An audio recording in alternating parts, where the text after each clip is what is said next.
there everybody, this is Graham, also known as the Collector75. Welcome back to part 7 of my Transformers G1 Marvel Comics review. Before we start off with the actual comics, I'm just going to show you this. I forgot to show you this last time. This is Collected Comics 9 and features the collected edition of Robot Buster. I just wanted to show you this because I do like the cover. Absolutely brilliant. Like I said, it just featured the collected edition. Only this time on what seemed to be more not so good quality paper. But there we go. Anyway, I wanted to show you that. I just want to remark on Buster's suit there. I don't know if anybody out there remembers. I think it was a toy called Rats. I believe it was from Tomy. And it stood for Robot Anti-Terror Squad. And it just reminded me of one of those sort of toys, because I think I did have one to like so you could use them. It was quite a novel little toy line because they brought it out as a rival to like all these robot Transformers and everything that were out at the time. So you could use them against your Transformers or GoBots or whatever the hell you had. So I thought that was quite a good toy line. Anyway, I was thinking of trying to get some, but the things I have seen on eBay are usually well overpriced, but there we go. Anyway, we're going to start off with issue number 61, which is another UK original strip. We've got a nice little cover here with the Constructicons saying various things. We've got Longhaul saying, "Who is he?" Then Mixmaster, Buster Witwicky, and then Hook, "What is he?" And then Scrapper, "Dead." Anyway, we go on. This issue actually is called Devastation Derby, and just features where the Constructicons were training under Soundwave, trying to get their combined mode right, trying to get them all function together properly. But then Shockwave flies in and says he's got a mission for them. He wants Buster Witwicky, so he sends them after Buster. But Buster, at the time, is having vivid nightmares about giant transforming robots. As you can see there, he draws it on the back of a door, which looks uncannily like Superion. Is that in focus? Just want to make sure. Yeah, that's all right. Yeah, so it looks uncanny like Superion. A Sparkplug takes it to Optimus Prime, who says, "Though crudely drawn, it is a design of great sophistication, the likes of which I have never seen." So that is an upcoming thing to our future issues. And then it's just like just where they take them, trying to take Buster's mind off these nightmares. They take him to a local destruction derby. And just accompanied by some Autobots for some protection. But the Decepticons know he's there, and the Constructicons attack. And then, just as the Autobots attack the Constructicons, they decide to combine. And Buster sees this and reminds him of his nightmare, and he literally just goes into a coma. And that's where we end this issue, and then move on to the next. We have Soundwaves as usual, and still, I believe, is Rocket Raccoon. Yeah, and then we have the continuation of Biggles. Right, so then we move on to issue number 62, which is just, I love this cover, just called Devastated. So we move on into the issue. We've got the usual transformation page and Robo-Capers, and we've got some kids trying to sneak over the fence to see what's going on, but then are confronted by a car flying through the fence, and they look forward and just see this giant Devastator being attacked by the Autobots. And the issue then just is basically just the Autobots attacking Devastator and moving on and stuff. And then Soundwave about to apprehend Buster until he reads his mind and decides that Buster must live. And then orders the Constructicons to leave. And the Autobots can't work out why. But then Soundwave returns to Shockwave, who then Shockwave says, "Well, you're obviously faulty or defective or whatever. Either way, you're of no further use to me," and he's going to sort of blow his brains out. And then sort of Soundwave just sort of gives him a reason why. He just says in Buster's mind, there lies a message from the Matrix. A message of a vision of the future of the Transformers race. So that was pretty cool at the time. I remember thinking that. So anyway, we have Soundwaves and the usual Rocket Raccoon. And then we just have the next issue, which is like a... it's going to be, a new look issue. We've got special teams, we've got Rocket Raccoon, we've got Robot War 3, and we have the advert for the special teams, the Aerialbots, Protectobots, Combaticons and Stunticons. So we move on to issue number 63, which came with this fantastic free gift. This is not in so good condition anymore, because it was up on my wall for a while. I'll show you that in a second. But here is the issue in fact. Just says the incredible new teams, and we have Superion and Menacer on the cover. Transformation page, Robo-Capers, and the Robot War 3 is just a recap of what's gone before. And then we have second generation. This is in Buster's nightmare. We have Shockwave pursuing Buster through a decimated landscape.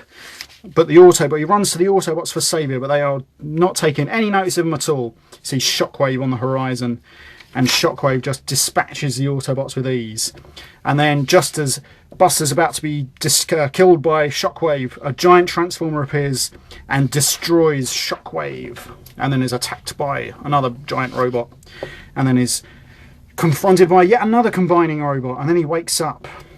And now Soundwave reporting to Megatron about what's been happening and stuff like that. And then Prime decides that these visions are a message from the Matrix, and they manage to conjure up this machine where they can enter Buster's dreams and try and sort out what the hell is going on. But the Decepticons are monitoring everything. So here we go. This is Soundwave's got an advert for the World Cup there of 1986. Let's not talk about that because we all know what happened in that one. Was it that one, or am I thinking 82? Who knows? Anyway, yeah, this is the little free gift that you got with issue number 63. You just also, every following week, you just got these little character cards you just had to stick in yourself, and just had a little brief little profiles, just their weapon and what they sort of did in their combined form.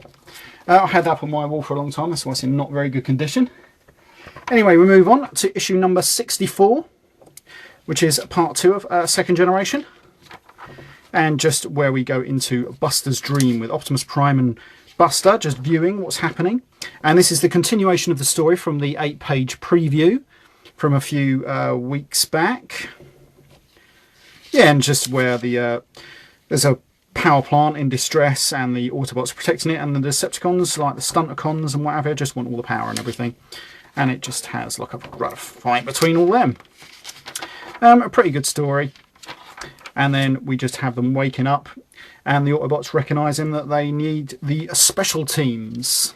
Oh, I think I'm just a little bit off on my camera there. There we go. And then, of course, the Decepticons have been monitoring everything, and Megatron says that it's time Shockwave learned of his return firsthand, setting up another fight between Shockwave and Megatron. There we go. So that was issue number 64. We move on to part 3 of second generation. Here we go, which features a nice little cover. I like this cover. Oh, I'm just a little bit off of my camera. There we go. And now then we have cameras viewing this because, of course, with Robot Master. And another fight between Megatron and Shockwave. And as the fight progresses, we have the Autobots watching it.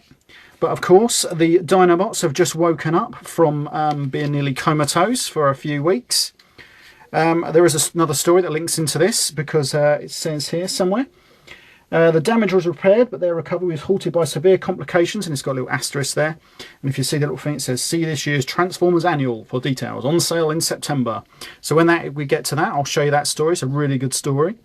But it does feature why they couldn't wake up. And then as it moves on, we go back to Megatron and Shockwave, and then Soundwave just interrupting. And basically, he just sort of says that you work better together than against each other. So then they sort of agree to a joint leadership of the Decepticons. And then Soundwave just halts all transmissions. And then, of course, then we come to a little bit of an epilogue where we get to a message hurtling towards Cybertron.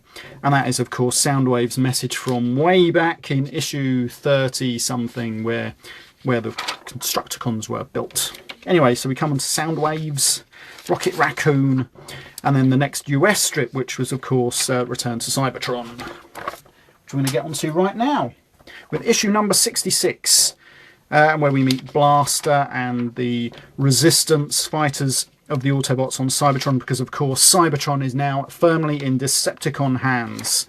We have a load of Decepticons there, firing a load of empties. And just we have Blaster and stuff, and it just features around this Autobot called Scrounge, I believe, who just liked, it was a spy, and he manages to find record the message that was intercepted by the Decepticons, and just tries to get it back to the Autobots, because of course they believe that Optimus Prime is dead. And that's it. That's all the story is basically. And Strax is building his new space bridge, and that is it. And of course we see the first appearance of Lord Straxus. Now then, this was the only appearance for the US readers. but of course Straxus lived longer in the UK strip. Of course, though, he didn't always have a body, but we shall get to that when we get to that. So we move on to number 67 with a gorgeously drawn cover with a blaster and a couple of jets and a bombshell. As we move on, like I say, we have we view the space bridge, and there's Straxus. I did like Straxus. Wish they'd make a toy of Straxus, be quite cool. There's Blaster finding Scrounge in the smelting pool, but of course he's already been eaten away, so he just lets the job finish the job even. And there we have it. So there's Blaster escaping, taking all some Decepticons with him, and there's the Autobots learning of well, not Optimus Prime is still alive on Earth, and gives them all renewed hope. And he's on to the next issue. Then we have an advert, of course, for the new Autobots and Decepticons, because this is around the time that the movie was going to be introduced. We have Soundwaves, another fact file interface. We haven't had one of those for a while, on Perceptor, of course, because he was featured in this comic itself. Then we have the Bridge to Nowhere, the next issue. And the next issue, of course, is number 68. Bridging the gap between the War of the Worlds. Here we go. This is where they start testing their new space bridge, and this of course allows a lot of new Autobots and Decepticons to get to Earth, because of course Cybertron is millions and millions and millions of light years away from Earth. And that is it, and then all the story was just deals with how the Autobots get to Earth and the perfection of the new space bridge technology, which is a mainstay right up to this very day in Transformers mythos. So that is it really, not much else happens. So we move on to the next issue, which is number 69. And there we go, we just got duel between Blaster and Straxus. And there we have it. So the Autobots are going to try and blow up this new space ridge, but their Straxus transforms into his cannon mode. And basically gets destroyed at the end of this issue. There, he gets destroyed just there. But of course, well, that's not the last of Straxus, not for us UK readers anyway. He lived a little bit longer and proved to be a right thorn in the side of Megatron. Of course, that is it, with the Autobots arriving on Earth and being greeted by these human vehicles here. Of course, then we find out what happened to them in a few issues' time. Well, quite a long time for us UK readers, because we're about to embark on probably one of the longest UK original runs for quite a while. But we shall get to that soon. And here we go. So this has been the end of part 7 of my G1 Comics review. I hope you liked it, and we'll stick around for part 8 coming soon. See you all next time.